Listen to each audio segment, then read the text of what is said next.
Hello and welcome to my YouTube channel. Today I'm going to make a card using some watercolour paper and our Operation Smile stamp set, Every Bit of Wonderful. And I'm going to do some painting and stamping with Distress Oxide inks. So basically all I need for this card are the Distress Oxide inks to stamp with, a water brush, and some random stamping to do the whole background. And then I'm going to use a simple sentiment to set it off. And at the end, I'll have another card that I have made with a little extra detail to show you. So let's get started with this. I'm going to use Seedless Preserves to stamp the larger image. I usually start with the larger image.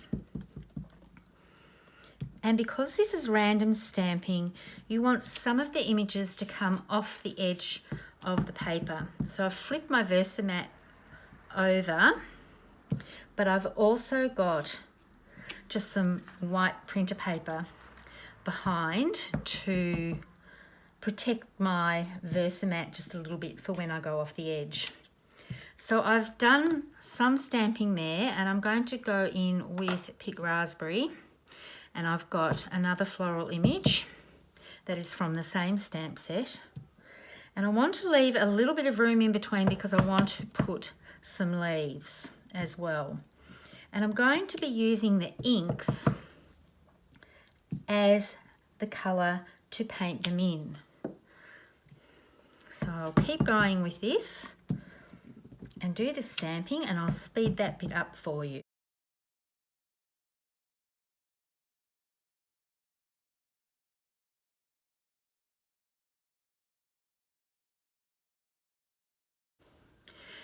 Now I'm going to fill in some of these areas with these leaves from the same stamp set. They're going to come in off the edge. The larger ones I'm going to put in first in the bigger gaps.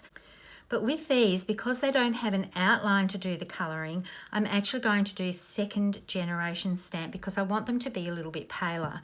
So I'll ink that up, stamp it off, and then place it down. So you can see the difference between getting this solid image here and a more subtle effect, which is what I'm going for with what are essentially these watercoloured cards.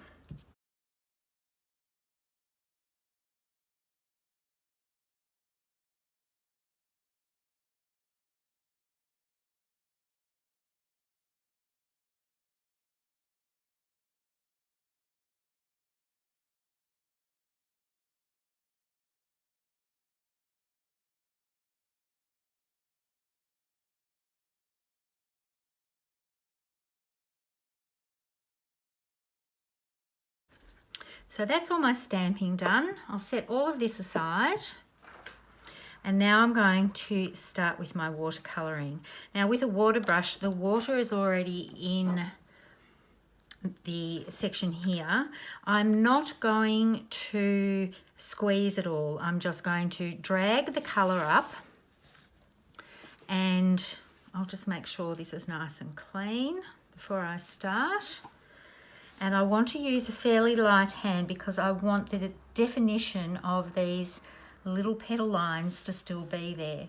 So I'm basically just going over those and dragging them up.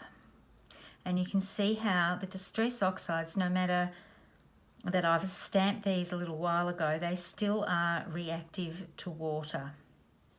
But I don't want to keep colouring the whole section in because you will lose definition. So now that that bit's done, I'm going to wipe my brush off a little bit, and then I'm going to come in the other way and just add very lightly. I'm not picking up any extra colour at all. I'm just going on what's already there because I want the central part of this and those petal areas to still show that definition with the lines. And Distress Oxides are really a great way to do some watercolouring if you're not that confident with watercolouring.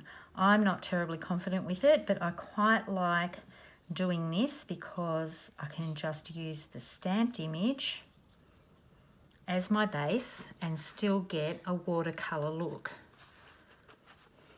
And then with this, it's just a case of repeating that process. And not all the flowers are going to look the same, and that's fine because this is a watercoloured background. And when you're doing colouring, you want things to look a little bit organic, a little bit different. You don't want to have things totally matching up. So I'll go ahead and colour the rest of these flowers in, and then I'll be back to show you the next step with the colouring for the picked raspberry flowers.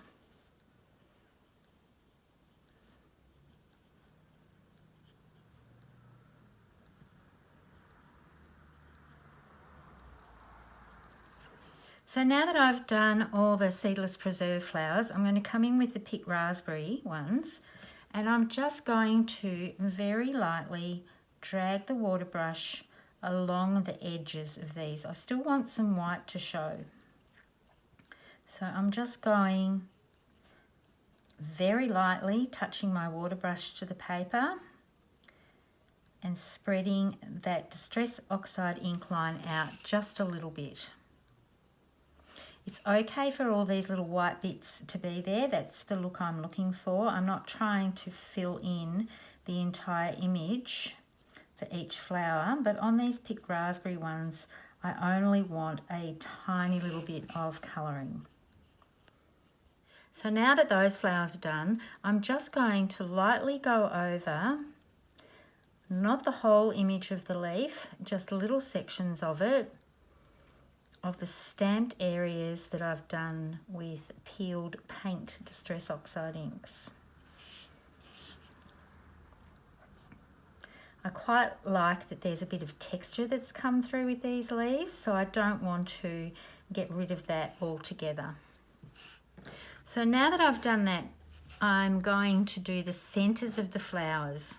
So that's dried a little bit, and for this I'm just going to use some acetate, and you can see I've done this with the previous card.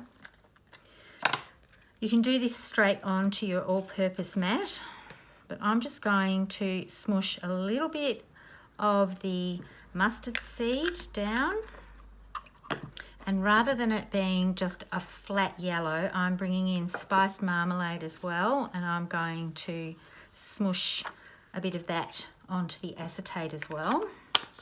And this is just acetate for some packaging.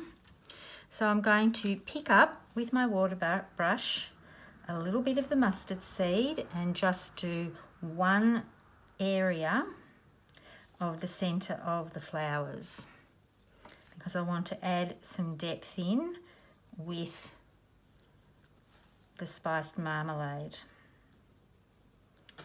This is a very, very quick way to do watercolouring, and it sort of takes the stress out of it all, because you don't want things to look absolutely perfect.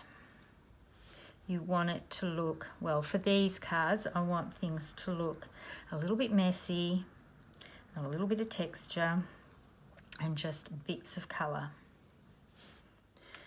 Now I want a little bit more definition between the mustard seed and the spiced marmalade, so I'm going to pick up a bit more spiced marmalade and drop that in.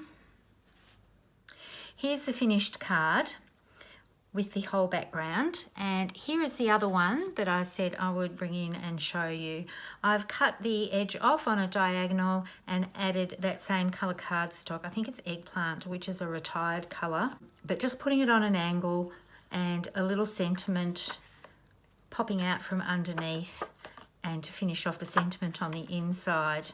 But watercolouring this way makes for a really quick and simple way of doing watercolouring, because you're bringing in all of the colours from the actual ink itself. You're not having to add it all in, except for the little bits that I did in the centre of the flowers. If you wanted to bring in more colour, you could smush it down just like I did with the acetate before and bring some more in, but I wanted to try and keep the lines of these flowers intact, and you don't want to press the watercolour pen too hard, which is what I did a little bit here, which smushed it out a little bit more.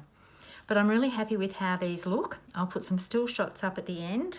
I hope this gives you some tips on some easy watercolouring. I'm very basic with watercolouring at this stage, so for me, just bringing in a little bit of the ink sort of relieves the stress of trying to give that fabulous watercolour wash, which I think you can achieve just by using Distress Oxide inks onto our Distress watercolour cardstock. Thank you so much for watching. Bye for now.